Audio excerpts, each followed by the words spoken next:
بسم اللہ الرحمن الرحیم، الحمد للہ والصلاة والسلام علی رسول اللہ۔ آج جو حدیث ہم پڑھیں گے یہ حدیث مسجد میں داخل ہو کر سب سے پہلے کیا کرنا ہے اس کے متعلق ہے، اور یہ حدیث صحیح بخاری میں بھی ہے اور صحیح مسلم میں بھی موجود ہے۔ اس حدیث کے راوی ہیں ابو قتادہ الحارث بن ربعی الانصاری رضی اللہ تعالی عنہ۔ ان کے حالات ہم پہلے پڑھ چکے ہیں، اور یہ انصاری صحابی ہیں۔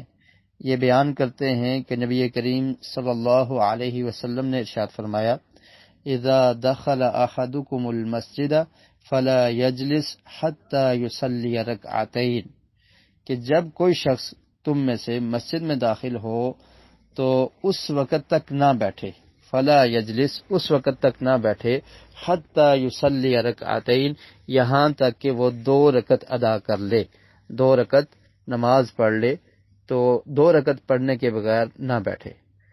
مساجد یہ اللہ کے گھر ہیں، اور اس کو عبادت کے لیے خاص کیا گیا ہے، اور یہ بڑی فضیلت والی جگہ ہے۔ اس کی تعظیم کرنا، اس کی توقیر کرنا، یہ ہر مسلمان کے لیے ضروری ہے۔ اور مسجد میں داخل ہو کر ان 2 رکعات کو پڑھنا، ان کو تحیۃ المسجد کہا جاتا ہے۔ جیسے کوئی انسان کسی سے ملاقات کرتا ہے تو اس کو سب سے پہلے سلام کہتا ہے، تو اس کو تحیہ کہتے ہیں، کہ یہ سلام گفٹ کے طور پہ اس کو پیش کر رہا ہے۔ اسی طرح مجلس میں، مسجد میں داخل ہو کر بیٹھنے سے پہلے یہ مسجد کی تعظیم اور توقیر کے لیے، اور اللہ رب العالمین کی جلالت اور اللہ رب العالمین کی تعظیم کی قدر کرتے ہوئے بیٹھنے سے پہلے 2 رکعت پڑھنی چاہیے۔ اور نبی کریم صلی اللہ علیہ وسلم کا یہ حکم ہے کہ جب بھی تم میں سے کوئی شخص مسجد میں داخل ہو تو 2 رکعت پڑھے اور اس کے بعد بیٹھے۔ ہاں، اگر فرض نماز کا ٹائم ہے تو آپ فرض نماز کے ساتھ مل جائیں تو وہ رکعات جو ہیں وہی اس میں شامل ہو جائیں گی۔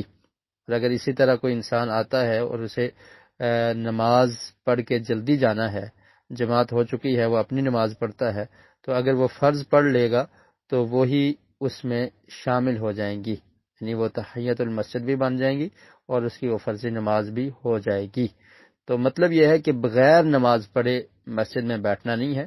جب انسان مسجد میں آئے، باوضو ہو، وضو کرے، اور اس کے بعد اگر بیٹھنا چاہتا ہے، مسجد میں ٹھہرنا چاہتا ہے، تو 2 رکعت پڑھ کر ہی بیٹھے گا۔ اللہ رب العالمین سے دعا ہے کہ اللہ تعالیٰ ہمیں حدیث کو سمجھنے کی اور اس پر عمل کی توفیق نصیب فرمائے۔